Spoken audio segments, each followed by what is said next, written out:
What is going on, everybody? Welcome back to the channel. My name is Slick and you're watching Breaking the Clutch. It's been so long since I've been able to intro a video like that. Today is a special video because today marks the first update coming to Halo Wars 2 that we have seen in, I believe, almost or over a year.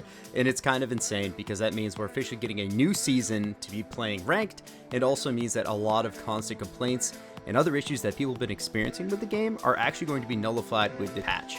It's been really exciting watching this patch come to fruition. It honestly happened very quickly, and I'm just really impressed with the work of the 343 team and some of the best Halo Wars players out there to kind of work together and establish these changes. So without further ado, let's jump into what is happening. So firstly, Postum's literally posted this 2 minutes ago. I knew about this coming out, so I was on top of it, so I just wanted to get you guys this video as quickly as possible. That's what we try to do here.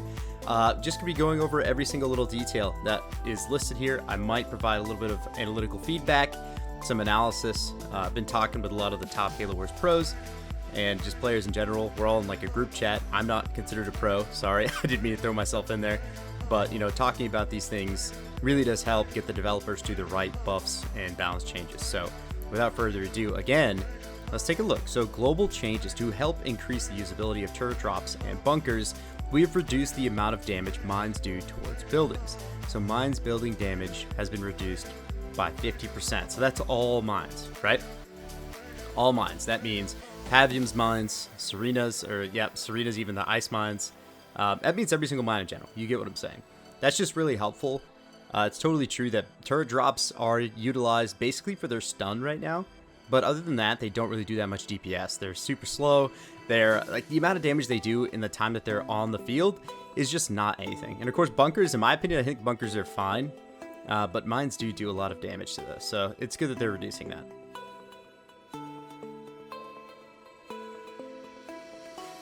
Okay, UNSC units. So these are some more generic changes. And number one thing is vultures, and of course everyone's on the edge of their seat already. That's probably, if they had to like pick one thing, everyone would have changed vultures in some way, shape, or form.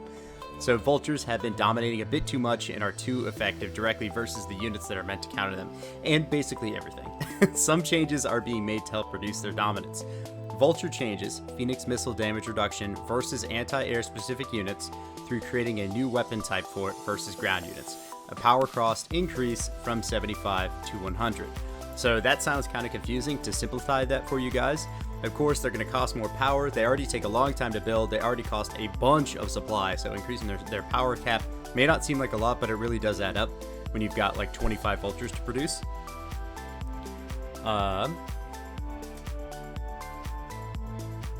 And also what they're saying is effectively the vulture, what they had to do was go into the coding of the game. And then there's Postum's telling everyone, Postum, come on, dude, get on top of it, bro. Like, you're behind. Come on. Basically, what they're saying here is that the attack damage from vultures to wolverines and to reavers is now been changed into a new type of coding, a new type of weapon archetype, meaning that it will now do less damage towards these anti-air specific units, which is great because, I mean, reavers and wolverines just kind of don't do anything right now towards vultures. And Phoenix missile is just so good. So keep in mind that the Phoenix missile damage versus buildings is remaining the same currently after this patch, which is going to be a pretty significantly, they're still going to be good to nuke bases. They're a very special type of unit where they are very tanky and they do a bunch of damage, and now that they are actually killable with anti-air units means that they might actually have a better role. You would do a late game pump of vultures, pull up to a base, and then nuke it and fly away. But reavers and wolves can now snipe you before you even get there. It'll be more interesting. I'm really excited. Okay, so Marines. In the early game, grenades have a hard time landing on well-controlled scout units. We are making a change to help improve this interaction. Marine grenade ability velocity increased to 70. So if you guys don't know, there's a very largely conversed about issue in the pro scene of Halo Wars 2, if you could even call it that, right? That the Marine grenades just kind of shank their shots. They never really land on where you're smashing Y. They don't have good tracking. So what they've tried to do here is improve that, but from what we've found in our testing thus far is that the velocity just kind of speeds up the shank. So it just kind of misses the unit faster. So they got to mess with that a little bit more. It's a coding issue, and they're going to see what they can do. Scorpions. Scorpions are weaker compared to other tanks in game. Damage is being increased to make them more viable. Scorpion tank change 5% damage increase to both machine guns and cannons. Very simplistic change. Scorpions need to be on a closer tier to Race. Race have a very dominant position in terms of tanks right now, even over Grizzlies, even over Hunters. So I'm excited to see Scorpions get like a little bit of a buff. No, thank you, Offside. Man, we don't pay him enough. UNSC leaders, Jerome. His hero unit along with time for heroes buffs would outrun most units. We have moved to reduce the unit's base speed by 25% to compensate this buff. This is something very interesting. I think Jerome is easily the best leader in the game currently, next to maybe some other special strategies that I don't want to talk about here publicly, maybe in the future, but it's good that they're reducing his base speed 25%. That just kind of equates him to a normal speed hero, which is good. Forge. His hero unit is still difficult to kill, so he's getting a nerf to health and shield increases on the tier 2 and 3 upgrades. So Forge Hog's health and shield upgrade increases for tier 2 and 3 have been reduced by 20%. I think that's massive. The mobility of Forge's unit makes him really difficult to deal with for basically anybody. Any point of the game, you could have a Forge live the entire game if you don't lose him in the first, say his first tier, his first upgradable tier. And simply because of his health and shield and speed. So it's great that they're reducing this stuff. It just means in the late game Anvil rounds, when fully upgraded, if he's vet 1 or 2 because he just can't die, are just going to be a lot less impulsive and overpowering. So it's great. Serina. There are some Serina changes, so this is cool. Frost Ravens are continuing to struggle in Serina's toolkit. To help improve their viability, we are reducing their cost and cooldown of their ability to help better this unit.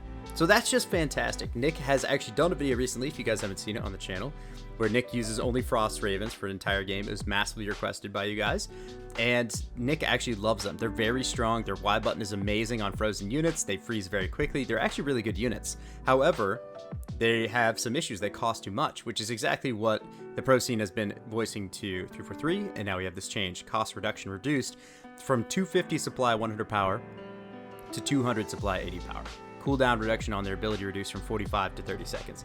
So you're going to have faster Y buttons and more pumps of Frost Raven. So it's going to be really fun. Isabel is getting some changes, guys. This may be epic. This is going to be something that is going to be played a lot. Isabel's now going to be a much more viable leader. Isabel is a bit weak compared to other leaders in the early game. It's, I'd say, probably the weakest, next to Pavium. To help compensate, we are moving leader powers on the leader power radial to help her in the early game. In addition to this, Mac Blast is receiving a damage buff to make it more viable.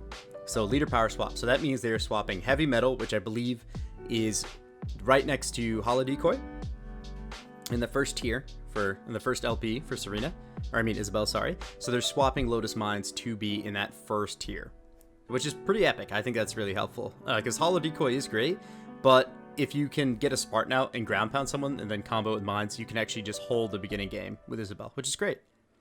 And then, of course, Mac Blast is being increased only by 10%. So it is significant, but it's not going to be something that, players can cheese your base with or something, which is great. Captain Cutter. So Cutter's hero unit struggles with fighting squad units and dealing damage overall, increasing its area of effectiveness to help combat this flaw. So Jerome is the Spartan that Cutter owns as his hero unit, right? So the impact ring now does 105% weapon damage and damage normalized with other Spartan hero units. So what that means is that Jerome's Spartan, not Jerome the hero, but Captain Cutter's Spartan Jerome is actually now comparable to, say, Alice or Douglas, which is great because it is severely underpowered comparatively. Like, Captain Cutter would never consider going the hero. I mean, raid doesn't even affect the hero, so there's no point to even do it. But of course, it's really nice that they now have this ability to actually open up with hero and maybe do a little bit more damage. I've also heard that getting Jerome with Spartan Laser is really, really sick in the late game, and maybe is too good. So we'll see how that plays out. You guys got to do some testing. Now, Kinsano. Held charge investment does not reward players compared to other options in Kinsano's leader power wheel. We are improving each tier to make the investment more worth it. So she has a significant change here. Just try your best to comprehend this, guys. Of course, if you look down in the description, I have the link to the patch notes. Held charge upgrades. Death explosion weapon type change to be more effective. Effect radius increase per tier from 15, 22, 29 to 20, 30, 40. Duration has been increased. I'm just going to go. You guys are going to struggle with the numbers, I think, just trying to listen to it. So I'm just going to say what's going to happen. So just to reflect, sorry. Death Explosion weapon type changed to be more effective. Effect radius has been increased. Duration has been increased. Speed buff has been increased. And damage has been increased. And I'm just going to tell you, they are 10 to 15% increases across the board. So what that means is that there are 3 levels of Hell Charge. Hell Charge is the crazy purple spiky thing that happens when people call it in using Kinsano, if you don't know what I'm talking about. So what that does is that actually causes the units to explode upon death when they're right there on top of your units. It now lasts longer. They have a speed increase. Their damage is now increased, and their effect radius is bigger. So that means you can call it on a bigger radius of units. So it's overall Hell Charge is now actually going to be usable. Talking with my best buddy Scooty. You guys know Scooty from way back if you followed us on the channel. He's really, really good. He's one of the best players in Halo Wars 2, in my opinion. He would say, no, I'm not, but I definitely think so. He has said that there'd be a sick play with Kinsano using Hell Charge Jackrabbits. So consider that, guys. Moving on to Johnson, getting bunkers out earlier for Johnson to make use of them has been problematic. These changes will help increase their viability. So bunker changes, cooldown on bunker drop reduced by 30 seconds. Digging in now reduces the cooldown of bunker drop by 20 seconds per tier, and it's up from 10 seconds per tier. Professor Anders, Protector Sentinels are now more a nuisance early game. I'm sorry, can't read that at all. Protector Sentinels are more a nuisance earlier game and difficult to really utilize as intended. To make them easier to use in strategies, we are changing their price. Anders' hero unit Douglas is a bit too strong when acquiring his rocket launcher upgrade. Protector Sentinels. Cost reduction on Protector Sentinels from 200 supply 15 power has been is coming down from 250 30. Sorry, that's weird. That one patch note, they actually did the smaller to the larger, and it's just threw me off. So they are reducing the Protector Sentinel cost by 50 supply, which is fantastic. Douglas' hero unit rocket launcher damage has been reduced by 10%. So they have reduced Douglas' hero unit rocket launcher by 10%. Moving on to the Banished. Now, as you can tell, guys, like I'm halfway through this patch, and there are so many items, and it's just amazing. Like I'm so stoked that 343 has considered actually putting out an update this big. And you know, it's great because Halo Wars 2 definitely needs it right now, especially a season reset. So Banished shield generators. Shields on Banished bases are a bit too hard to break through at the moment when attacking Banished bases, so we are bringing their effectiveness down slightly. Base shield amount has been reduced by 10%, so that means that all shield generators for the Banished are now reduced by 10%. They're 10% weaker. They are not that strong anymore, and they cannot no longer save your entire game just by producing endless shield gens like you guys see me do in the videos all the time. Suicide Grunts. These units stun buildings for a very long time when they attack them and stops production when on the attacked building. We are reducing this effect. Stun on buildings reduce stun duration by 50%. Nice. That's something that if you guys didn't know, Suicide Grunts connect. They slow down the production of your building. And now it's just, they're kind of reducing it by 50%. I think it was a thing when Suicide Grunts were building killers also back in 2015. So it's great to see that change. Ghosts. These units have a slow ram speed from when the ability is initiated to impact, so we are making adjustments to improve their effectiveness at ramming. Ghost improvements. Acceleration and turn speed increased by 10% to improve ram effectiveness. That's just fantastic. It's something you might not really notice, but it totally depends. Choppers. These units cause too much damage with their ram ability currently. Well, I mean, in Halo 3, they literally would go through Warthogs, so I guess it makes sense that was the case, but they want to reduce it to be fair in Halo Wars. Okay? The ram damage has been reduced by 10%, which is totally fair. I definitely agree with that statement. Whenever you're ramming infantry units, you can literally just mow down a group of 20, and it's a little ridiculous. Wraith tanks. Banished tanks currently overpower their counter units, so a reduction in effectiveness versus anti-vehicle units is being applied to their damage type. So Wraith changes. Plasma and Scorch Mortar damage is reduced by 20% against anti-vehicle units. Of course, guys, you know I already talked about this a little bit briefly. Earlier on, I said that Wraiths are too good, and a 20% damage reduction versus anti-vehicle is something similar to the Vultures versus anti-air. So it's a very similar change. It's a subtle change.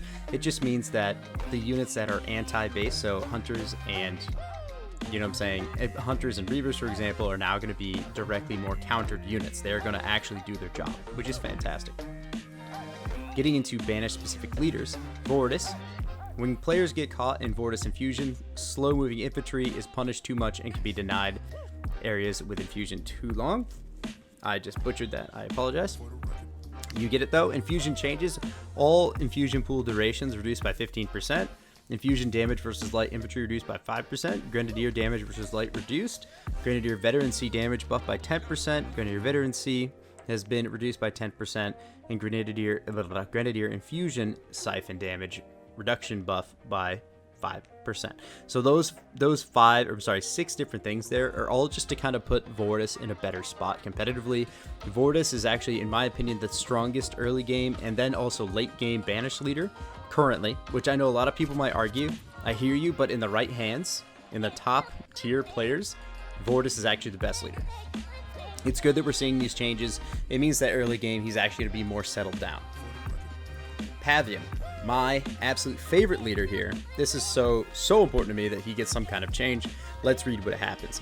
Pavium is not performing as we want him to. I agree. To help bring him up, we are making changes to his hero unit's slow and moving around some leader powers to help early game.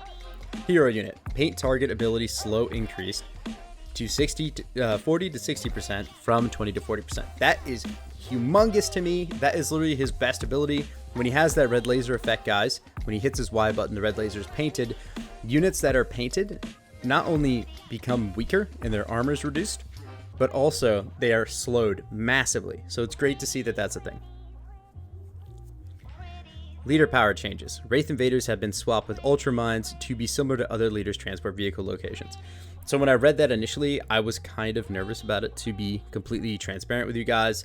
I was very nervous because Ultramines, in my opinion, coupled with Rain of Fire, are some of the most viable mid-game leader powers for Pavium. So the fact that Ultramines is actually being taken away to a later point means that Ultramines might not be as effective. They are very strong, they do a lot of damage, but with the mine reduction buff as to buildings and other things, and additionally changing the Ultramines to a later LP now makes me more nervous to use Pavium. And also Wraith Invaders are really, really good. Nick and I did a video where we just spammed Wraith Invaders, and they were just epic. They literally shred things. They're so hard to kill. They have special effects. They're just so crazy. I really like Invaders, and I just don't know how that buff is going to affect Pavium. I'm kind of nervous about it. He's probably the only person I'm nervous about, despite the Hell Charge rabbits with Kinsano. Moving on to YapYap the Destroyer. YapYap's turret drop ability is abusable with chaining the stuns on armies, and this ends now, says Postums.